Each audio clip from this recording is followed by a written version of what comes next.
Jean stood in front of the hotel, gazing at the imposing facade of the building he was about to enter.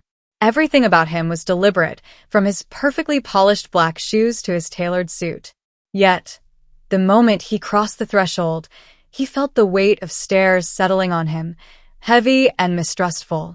Every employee seemed, with just a glance, to have already judged and categorized him into a group where he didn't belong. Their eyes swept him from head to toe, lingering on his shining shoes before climbing to his skin, his dark skin, which to them had no place in such a luxurious setting.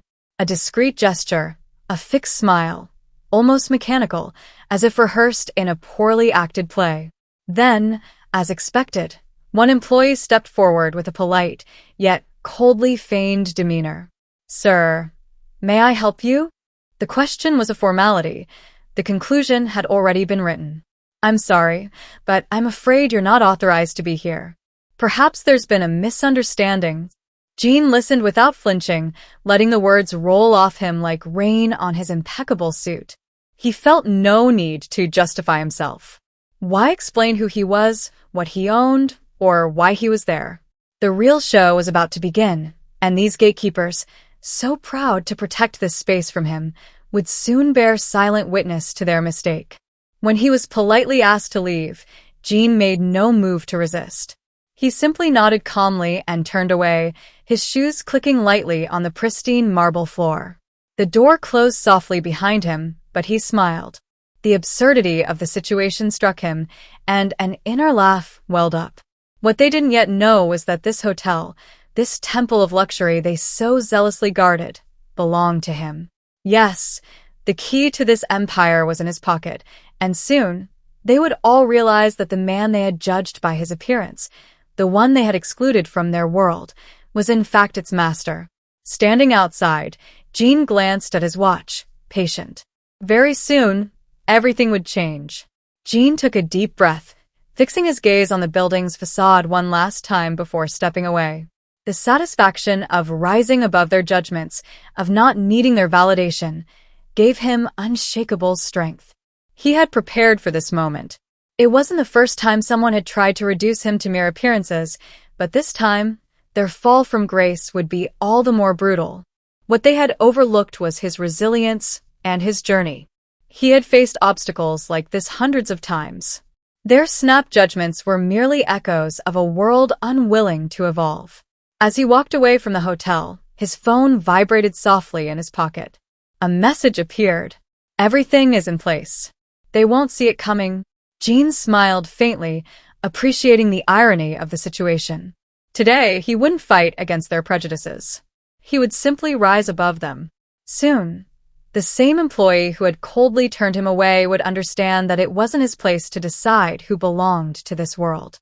As he walked, Jean thought back to the day he had signed the acquisition papers for this hotel, never having set foot inside. He had wanted to observe, to understand, before asserting himself as its owner. Today, the waiting was over. At the street corner, he paused briefly to savor the mental scene playing out in his mind. The doors of this empire had closed against him, but soon they would open with reverence, not because he would present papers or titles, but because the undeniable truth would reveal itself. Money might open doors, but dignity could not be bought. And Jean knew that true power lay in how one chose to respond to injustice. Jean turned on his heel and prepared to join his team, waiting a short distance away. Everything had been meticulously planned. The press conference scheduled for that afternoon, organized by his firm, would unveil his new plans for the hotel. There, under the cameras and in the presence of those who had dismissed him, Jean would speak. And this time, he would be the one handing over the keys. Hours later, Jean found himself in the grand reception hall of the hotel, surrounded by journalists, cameras, and, most importantly, the employees who had ignored or rejected him earlier. The room was bathed in golden light, but a palpable tension hung in the air. Everyone present sensed that something significant was about to happen, though no one seemed to know exactly what. The employees stood at the back, stiff and frozen, their forced politeness wavering as they began to realize something was amiss. Some exchanged nervous glances. The employee who had earlier asked Jean to leave stared fixedly at the floor, aware that something had gone wrong but unable to grasp the full extent of his error. Jean stood at the center of attention, wearing the same elegant suit as before, but now flanked by a team of collaborators. The contrast between the earlier scene in the lobby and the current one couldn't have been starker. The man they had judged was now the central figure, and everyone was waiting for him to speak. Journalists adjusted their cameras as Jean stepped up to the podium. He took a deep breath, savoring the last moments of silence before he began to speak. He didn't need to raise his voice. Every gaze was already locked on him. "Thank you all for being here today," he began calmly, sweeping his eyes across the room. "This building has a long history, a place of prestige, power, and luxury. But today, it represents something deeper. It symbolizes what we aspire to see in the world." The employees stiffened further, realizing the direction Jean was taking. "Isn't it curious?" he continued with a subtle smile, "how appearances can so profoundly shape how we are treated? How, despite all the luxury and elegance of a place, certain attitudes remain trapped in a past we should have left behind." A soft murmur swept through the room. Journalists scribbled notes feverishly, while the employees began to sweat under the growing discomfort. Jean paused, then slowly reached into his pocket and pulled out a set of keys. He raised them slightly, ensuring everyone could see. "What you may not know," he began, his voice calm but each word cutting with precision, "is that I've held the keys to this hotel for quite some time." The room fell into a stunned silence. The employees stared at him in disbelief. The staff member who had earlier asked him to leave felt his knees weaken. Around the room, reactions varied. Some employees hung their heads in shame, while others gaped at Jean, unable to process what they were hearing. Jean waited patiently, letting the reality sink in. Then, with unnerving composure, he continued, "This morning, when I entered my own hotel, I was deemed unworthy of this place. I was asked to leave, not because I didn't fit the clientele or couldn't afford it, but simply because of who I am, because of what I represent to some." The employees could feel the weight of the cameras, the silent judgment of the public. They had been exposed, their behavior distilled into the pure essence of the injustice they thought they were above. Jean stepped closer to the microphone, his eyes locking onto those who had ignored him. "Today, I am not here for apologies.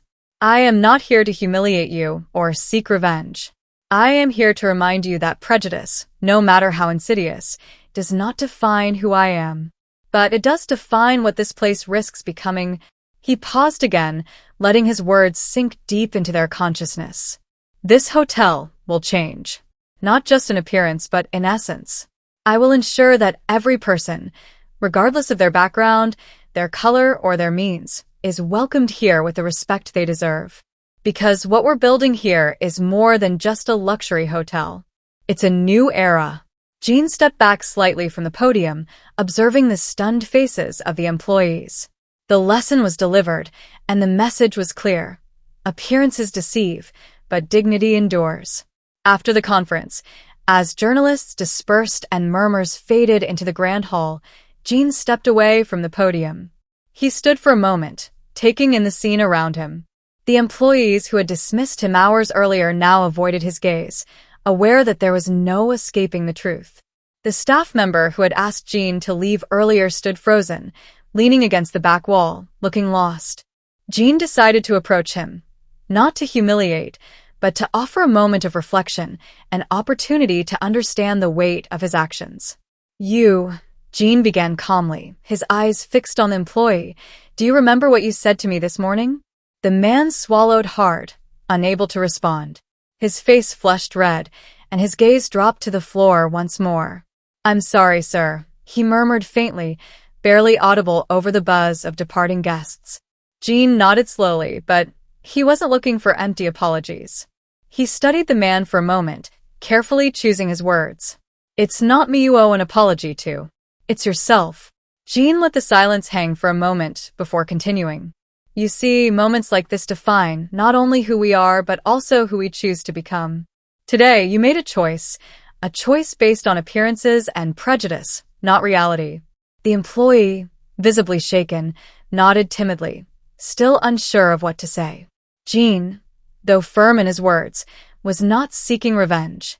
He wanted to plant a seed to provoke introspection. "I'm not going to fire you if that's what you're worried about," Gene said, surprising the man. "I want you to stay. Because only by witnessing the transformation of this place will you truly understand what you've done." The employee finally looked up, his eyes filled with a mixture of emotion and realization.